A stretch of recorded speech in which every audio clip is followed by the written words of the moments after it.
Hello Qatar, hello Pilipinas, hello world! Ito po si Ka Joseph Rivera ng Oryx Knights Eagles Club kasama ang Creative Events Management na bumabati sa inyo ng isang advance Happy Independence Day.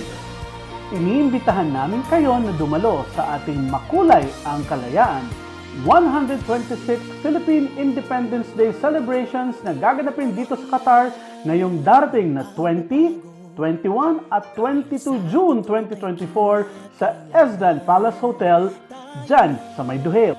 Ito po ang pinakamalaki, pinakamasaya, and most exclusive Independence Day celebration na magaganap dito po sa Qatar ngayong taon. Sisimulan po ito ng isang opening gala sa June 20 kung saan ilalahad po namin ang aming mga CSR initiatives at syempre meron po tayong mga sorpresang mga bisita. Sa June 21 naman ay maghapon po tayo magkakasayahan na sisimulan ng ating tradisyonal na sagala sa umaga hanggang sa umabot po tayo sa gabi kung saan gaganapin ang Ginoo at Binibining Agila ng Kalayaan.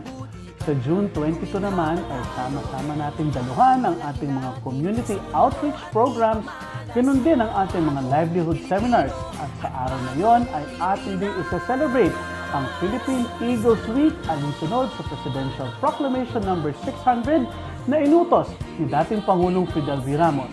Kaya mga kababayan, kasama po ang lahat ng mga organisasyon dito sa Qatar, magkita-kita po tayo sa Ezdan Palace Hotel ngayong 20, 21 at 22 June 2024 para sa ating napakasayang Independence Day celebration. Makulay na makulay ang kalayaan. Mabuhay ang agila, mabuhay ang kalayaan.